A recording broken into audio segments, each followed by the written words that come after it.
Get into it. Sold Not for Sale podcast. Coach Colin here. We got Jordan Peterson talking about the appeal of Andrew Tate. What makes him so appealing?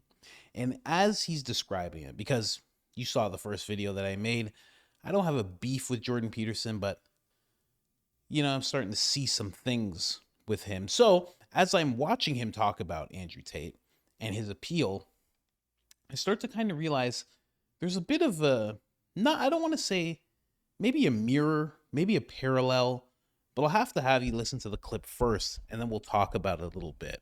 And when I say a mirror or parallel, I mean with him and Andrew Tate. But I've talked about this before, and I'm not comparing them, but I'm just talking about what I call the hyper man, the hyperness, the hyper intellectual, hyper feminine, hyper masculine. There's just so many hyper versions of masculinity that we all kind of gravitate towards. And Jordan Peterson kind of breaks down why it is that we do that. And of course, if you watch the show often, you know that I want people to stop doing that. I think, I'm not even wearing this shirt on purpose. I'm just wearing this shirt because I bought 2 of them at Buc-ee's. And I think we should be focusing on dads.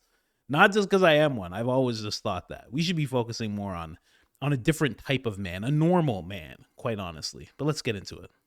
Think doesn't exist. Well, that's a stupid theory. Or what brings you into the world is done at the expense of other people in a way that won't enhance your reputation, in a way that has nothing to do with anything permanent, right? Then it would be sort of you against the world. That would be like a power orientation. You can get your way in the world, but you have to manipulate, you have to lie, you have to use compulsion, you have to use fear. You can't just rely on the quest, say, or your adventure. And I think you can. I think you can. I think you better. Or else. There's that too. It's interesting because you're talking about tyrants, right? And you're talking about people of extreme power and how that corrupts. And in that case, there's a large percentage of those people that are violating all those things that you said because they do manipulate and they do rely on fear. Well, Nietzsche was an advocate of the will to power, right? So you can imagine that there's a variety of potential motivating forces, and one would be hedonic pleasure. That's the golden calf worshippers, by the way. So that's just short-term hedonism. And that doesn't work. And by work, I mean it doesn't iterate socially. It's like if it's all about you and what some whim in you wants now, right. First of all, that's not going to serve you well tomorrow. And I don't want to be anywhere near you. Right. Like you're literally an overgrown 2-year-old. Right. And that gets pretty ugly by the time you're 40. Right. So the whole golden calf thing, no, that's just off the table. But isn't it kind of celebrated amongst certain high achievers, particularly in the business world, like that hedonistic, sociopathic drive to constantly get more numbers on the ledger? Yeah, well, I don't know if that's exactly hedonism. Greed is good. That's Wall Street, right? That's Michael Douglas, right? Yeah, Greed is good. Yeah, well, okay, let's delve into that for a minute. Yeah. Okay, so I'm not advocating for I know that, you're not. I know you're not. You can turn to hedonism. You can fall into nihilism. You can turn to hedonism, or you can turn to power. Okay, this Abrahamic covenant, it's different than power. It's adventure. It's romantic adventure, actually. Right. That's not the only definition of God in the Old Testament, by the way. There's something deeper than that it refers to. So those are the options. Now, you said, don't the achievers, who are stacking up numbers, it's like they found a way forward to attain status, but they've fixated on an element that shouldn't be fundamental. They're not trying to store up the treasure in heaven. They're trying to store up the treasure on earth, and that's better than not doing it. See, this is another thing we need to understand, because I've spent a lot of time, for example, trying to figure out why people are attracted to Andrew Tate. And I know why they're attracted to Andrew Tate. They'd rather be Andrew Tate than an incel. And they're right? It's best to give the devil his due. Like if you had to choose between being kind of flabby and unhealthy and resentful and in your basement, looking at pornography, hating women because all of them reject you all the time and you deserve it, and you're ineffectual and the future looks pretty damn gloomy, and then you see Andrew Tate, who's tough and hyper-masculine in an almost manner that's almost a parody, and wealthy and famous and apparently has women at his disposal with a fair bit of stress on the idea of disposal, you'd think, well, I'd much rather be him than me. That's the incorporation of the shadow from the Jungian perspective. It's like, it's right. And you think about the number of men that are incels.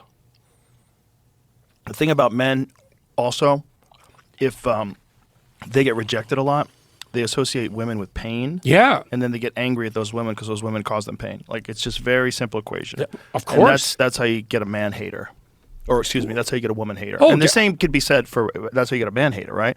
You associate men with rejection and cruelty. Yeah. And well, you think they're all that way. Young men in particular are more likely to be rejected. Young women may have difficulty finding the ideal man, but they don't face the same degree of universal rejection. So it's hard on young men. Well, they're not the pursuers, right, as much. The young women aren't.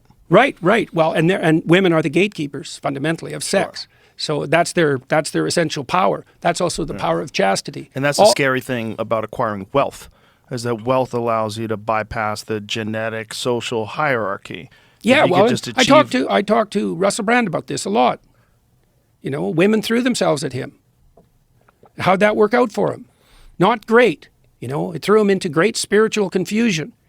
It was empty and hollow. And that's worth knowing, to see, because you might say to the people who are interested in the shadow figures, and Tate plays that role, the master of women, let's say, why not do that? Because you need an answer to that. If it's certainly when it's better than being lonely, isolated, bitter, and ineffectual. That's for sure. Right. Well, it's because you don't confuse a stepping stone with the pinnacle. That's why. There's way more beyond that. I mean, you're a tough guy. You went through your disciplinary processes on the physical side, in particular, the intellectual side too, I might add. You know, you've got what Tate has to offer, but you're what? You're respectable. Why? Well, I have a completely different background than him, first of all. And also, my feeling in life is whenever you can, be nice.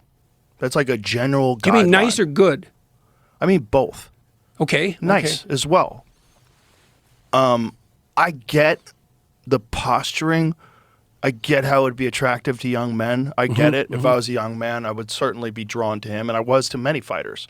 And I accepted a lot of personality flaws in people that I admired as fighters because they were very successful at doing this one insanely difficult thing. Right. And oftentimes that requires a certain amount of narcissism. It requires a certain amount of internal focus. And ironically enough, not at the championship level. Ironically enough, it gets you close, but it doesn't get you to be the king. The kings are almost precisely universally disciplined, focused, and generally kind. They're some of the nicest people, the best at the most difficult thing athletically to do.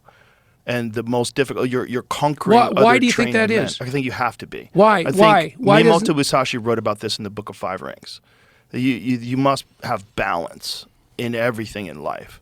If you have imbalance, you can get pretty far because you're so specialized. Right, you're so driven. Yep. But you will fall prey to the balanced man. Yeah, well, that's exactly my point. You will also recognize characteristics in him that you envy and that you wish you had yourself. Like if you're a narcissist and a sociopath, you know you are, and you can't really be proud of yourself.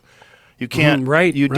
You don't have the benefit of the positive feedback that you get from true kindness to others. You don't have that. Well, you also know that your reputation is founded on sand. And one of the ways to rationalize that is, well, everyone does that. Right. Everyone's like that. Exactly. Yeah, but then you don't trust or like anyone. Right. And then you're really alone. That's for sure. You're really alone. And then if you do achieve success, it's hollow because you realize like... So, you know, you just outlined there the progression that Carl Jung identified as characteristic of individuation, right? With the second thing that you said. So imagine that you start an incel, right? You're ineffectual and you're rejected as a young man. Now there are exceptions, but let's just play that out as the unhappy majority. Okay, now you look for a shadow figure to sharpen you up, to toughen you up, and to make you strive at least along one dimension, right? And so then you do that. Well, then the next thing that happens in the Jungian stage progression is, for a man, it's integration of the anima, which is the feminine part. And it's integration, it's not replacement. It's like, oh, well, then you discover the utility of empathy and compassion and kindness and mercy and care, while still being able to deal out justice, let's say. And so then you bridge that gap, and then that integration you just said, even among fighters, that's what puts them in the highest place, right? That's Yes. right. That's right. So, but it's hard for the people, it's hard for those who are completely disaffected and also quite angry about it. You know, the people who are interested in the pathway that Tate offers, they're not so unhappy that he's hard on women, because they're pretty mad at women. And so, you know, if it's the bit for me, then I'll pick me. Right. You know, right, exactly, Right, exactly, right, exactly. And so, and it is very crucial to get this progression correct, because monster's better than wimp. Right. Right. But the question is, what's better than monster? And so it's very interesting that you made those comments on the fighting side, because you wouldn't necessarily think that it would be true in that world as well. Well, one of the best examples is your countryman, George St. Pierre. One of the greatest of all time. One of the nicest guys I've ever met. And if you didn't know that he was one of the greatest fighters of all time, you would never guess it. You would never guess it talking to him. He's curious. He's interesting. He's intelligent. He's very well read. He's always interested in different things. He's constantly searching for new information. And as a martial artist, he is still on a quest of improvement, even though he's retired from competing. And he believes in aliens. If you don't know about George St. Pierre, still believes in aliens. Talked about it on Joe Rogan's podcast. Didn't even want to get into it that much. That's how, you know, someone really believes in something when they're like, oh, I don't really want to. I shouldn't talk about. Oh, that means he's deep. He's deep. This guy knows about like the mantis people and the grays and, you know, all those people. Anyway, so with what Joe Rogan and Jordan Peterson was just talking about in regards to Andrew Tate, the hyper man. You know, I've talked about this before, but just as I'm listening to this, because now I have this watchful eye over Peterson after I just heard him, you know, talk about guardrails in terms of the podcasts for Joe Rogan, and how do you have this conundrum where you have to make sure that these people aren't feeding a subculture that's, you know, doesn't have the proper aims. And it's like, oh, that just sounds like you're looking for Joe Rogan to self-censor. But I made a whole episode on that already. It's very disappointing, though, I have to say. I get excited about it, pissed, whatever you want to call it, because it's very disappointing to see from Peterson. But again, this is just helping. Yeah, it's always good to have a watchful eye over people that you admire. Helps a lot. Yeah, I found that with Rogan tremendously. Yeah, it's good to have that watchful eye and question what they say and remember what they say so you can see if they contradict themselves and whatnot. But when it comes to this whole thing, you know, Jordan Peterson also has that. You know, a lot of incels, you know, I don't even know if you should call them incels. They're just guys who are kind of done with society, and women is a part of that. You know, that's what it seems like. That's why it's always a depiction of in their basement, right? It's always, the insult is always their mom's basement. But in reality, they're just guys that are just, you know, they're not always in basements. They're just away. They're just like, I'm done. I'm done with all this. You know? In a way, when you really look at it, because the insult way, the same way that hillbillies are seen in the world, or the stereotype of them, is the same thing that you have going on with incels. You know, incels are like, oh, it's a fat guy. He's in his mom's basement. Cheeto dust all over his chest, stains on his shirt. You know, but that's kind of not how they are. You know, and I bring up hillbillies because the same thing happens with them. It's like, what's a hillbilly really? People always go with all of these stereotypes and this negativity, but really it's a person that lives off the land, doesn't really have interactions with the government, you know, wants the government to be small and wants them to stay in their place, lives off the land, does whatever they want because they're free Americans and they feel like they should just be able to do whatever they want. It's like, you kind of just branded them as something because you don't want everybody else to get that idea too. But when it comes to incels, they're not really all like that. I'm sure there's a bunch that are, but a lot of them are like well-to-do dudes who are like working out quite a bit because they're not all engrossed in the material world. They got no women going on, so like they're getting pretty jacked. Like a lot of these guys are like guys with glasses who are like pretty jacked. I mean, not all of them, I know. And, I know some people disagree with me, but some of them have like sleeper builds. You know what a sleeper build is? Where a guy looks skinny, but if he goes like this, all of a sudden he has all these muscles and striations. A lot of those dudes are like that. So I wouldn't give into that stereotype. I know quite a few guys who are like incels, and they stay pretty squared away, to be honest. But yeah, Jordan Peterson, he attracts those type of dudes as well. Right? And it's like, they say master of women. That's Andrew Tate. But it's like master of knowledge. That becomes like Jordan Peterson. Master of money. Back in the day, it used to be Trump. I don't know who it would be now. I guess Mr. Beast. He's known as like a super rich guy. Back in the 90s, it was Trump. Every rapper, every person, success, the pinnacle of success was Trump. Always. Always. Everybody knows that. If they say that's wrong, they're lying to you 100%. So we have all these masters that people go to. Jordan Peterson has that same exact thing when it comes to incels.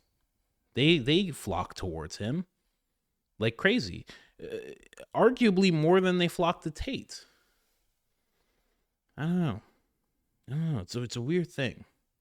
So, talking about the hedonism, talking about in a world of lies, manipulation. Oh, I was going to say, in a world of lies, manipulation, material, likes, and views, it kind of makes sense that you want to be like Tate. I know you think I'm contradicting myself because I was talking about Peterson, but it kind of makes sense that you want to be like Jordan Peterson as well. Because everybody knows that the people who have attention, who are on the screens, are making money. And it seems like they're doing it in a very easy way. So obviously you're going to want to be like those people. So, Peterson has that same thing for the same reasons. It's just hard to tell because they're such different people. But a lot of people flock to Peterson because of the money, the success, the material. What's the material? The suits, keeping yourself together, the money. Because he's very open about how much money he makes. It was Tate, same thing. Very open about how much money he makes. Always stays very nice. His brother, always in a good suit. It's like these guys flock to them for the same reasons. That's why I always whenever I talk about these guys, it's usually in the same breath. Peterson, Tate, all these alpha influencers, Wes Watson, Myron from Fresh and Fit, not so much Walter because he's a weirdo. When I talk about these guys, it's always in the same breath because they're all this weird. Oh, and I bring up Harry Styles as well. Dudes like MGK painting their fingernails, very feminine. They're all this very hyper man. Talked about this so much. And I guess that is, and when I say hyper, I don't mean Jordan Peterson's jacked. I mean, it's like hyper. Everything that they are is hyper. So a man's supposed to be assertive. But then when you look at Myron from Fresh and Fit, he's like not overly assertive, but like really, really, really, really in your face with what he has to say. Same with Tate. Same with Peterson. They're all very hyper. Peterson is hyper intelligent. Tate is hyper materialistic. You can go. Myron is hyper, I guess, bold, arrogant, vulgar. I don't know how to phrase that all in one word. They're all these hyper versions. Then I go back to Harry Styles, hyper feminine. Like, oh, I should be able to paint my nails, and let the lady do whatever she wants. What's that? Let her. I don't even want to say it. Let the lady do stuff to you sometimes. She shouldn't be the only one bent over in the relationship. That's not right. It's a real thing. but they're all these very hyper versions of men. And I've talked about it before. I'm sure you've heard me talk about it. I just think that we should be looking at a different type of guy. I think we should be looking at normal guys. I'm not even talking about myself. I wouldn't put myself on the level of any people that I just mentioned. And I wouldn't put myself on the level of most of these normal guys that are out there. I'm somebody who does this stuff for a living. So I'm a little different than those guys. I've worked 9 to 5s, but those are the people we should be focusing on. They're the lifeblood of our communities. Whereas guys like Tate and Peterson and all these guys, they're not the lifeblood of the community, of the cities, of the towns, of the countries. They're not the lifeblood. They're not even, if you even want to go back into like old times, they're not the people that would be signing the Declaration of Independence or taking America and making it into what it is today. They're not those people. Those people are the guys that work 9 to 5s, that get pushed around too much and say, okay, enough's enough. Time for some independence. They're the guys that do that type of thing. And we just don't realize it because there's a system at play that just makes it so we never look at them with any type of, what's that word? Reverence, respect. We never look at them with that type of respect. You know, we're taught to disrespect fathers. We're taught that our parents are dumb and they don't know enough. We're taught that the guys that work all the 9 to 5s are pretty much invisible. And then on top of that, if they don't get with the program of being more feminine and stepping aside for their wife and for women and to make space because they've had it too good for too long, and God forbid you were born white. God forbid if you made that happen to yourself. Yeah, if they don't get with that program, they're misogynistic, they're sexist, they're racist, all those things. They don't vote the right way, if they don't talk the right way, if they don't behave properly. It's weird. It's a very weird thing. So on one side, they're stuck because they can't really stand up to society as it is right now, because it is so manipulated and there is some dark forces at work, which is why you see the people in the spotlight who are in the spotlight. And on the other side, like, they can't stand up to society. And then on the other side, they can't compete with these huge personalities that I've been mentioning throughout this video.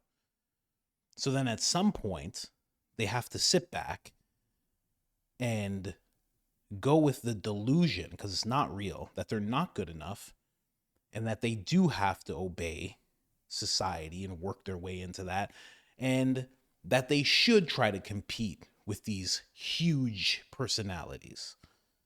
And it's just not true. It's just not true, man. A guy who has 6 kids right now and is raising them properly is doing more for society than Andrew Tate ever could. A guy who is right now volunteering in his community, raising a family, mentoring a couple of people, has a men's group in his community where they all meet up, or maybe just a couples group where they all meet up, have barbecues. He's doing more than Jordan Peterson. And I know so many people be like, no, I saw one of his videos, and no, the video, you don't understand. He said the things in the lectures. No. Those people doing those simple things in the real world are doing more. They're doing more than I could be doing. They're doing more than these guys could be doing. They're doing it. That's the stuff. That's the thing that forms nations. That's the thing that strengthens nations. A bunch of Tates do not strengthen a nation. That becomes insane. Times that by 10 million, 20 million, that's insane. Times Peterson by 20 million, that's insane. times all the personalities I said, times that by 50 million in one nation. That's insane. Not doable. It's those people doing those simple things that really strengthen a nation. They're the scaffolding. It's like a plate of food. You can't have all I don't know. What do you like? What do you like? What do you like that's terrible? Fried chicken. I'm black. I'm saying fried chicken, whatever. Can't have all fried chicken. You need some of it to be some vegetables. You need some of it to be a little bit of salad, maybe some steamed broccoli. You need this like variety. These guys that I'm talking about, these normal men, they make up that proper variety. These big personalities that you see, and I can even throw mine in there, like whatever. Like we're like candy, we're like candy. It's fun that it exists, but the meat and the grains, I'm hungry, that's why I'm talking about this. And the grains and all that means so much more. That's supposed to be the 90% of your diet. The 95% of your diet. And then those big personalities and everything, that's supposed to be like 5%. That's why it's always on the screen. That's why it's always in social media. It's not supposed to be something that you're taking in all the time. I talk about this dude all the time. It's so funny. My Christian men's group that I'm in, somebody called it out because I always bring up this guy that's in the group, this guy Dre. This guy is a good friend. Call him King Dad. And again, I think he has like 6 kids. And he's raising them all. And it's like he works for Nike, and I think he does like scrap metal on the side. And it's like he just does what he has to do for his family. That's what really builds communities, really builds countries, really strengthens things. Those guys you see on the screen, they can inspire you for a time being. But if you want to see real discipline, I remember I was interviewing this guy once. This guy, Matt Chenard, I believe. He was like an ex-hockey player. And he's talking about his dad. He's like, my dad, he's like, for us, did the same job every day, was never late, was never sick for 30 years. 30 years. Like George, Joe's talking about George St. Pierre. It's like, okay, yeah, that's great. Same job. That's not fun. It's not George St. Pierre where you go in front of the crowd and you got a 6-pack and they're screaming. And then afterwards, the ladies want to do all sorts of things to you, and you get a wild night here and you're back to training and you're fighting. It's exciting. No.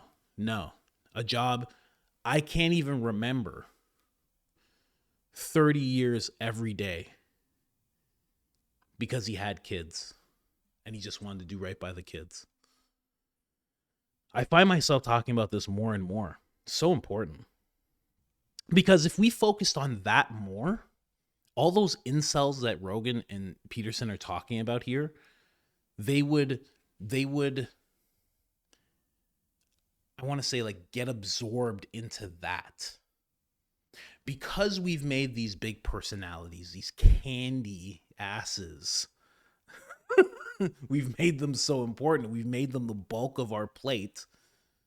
Because of that, the incels, quote unquote, men, feel like that's what they have to become, and you're always going to be so far away from it. Like, think about where you're at now. I think everybody has the capacity to do something very big in their life. But if you're looking at somebody that has $100 million, think about how far away you are from doing that same thing. I'm not saying you can't do it. It's just not there aren't 8 billion people that can all do it. It's reserved for some.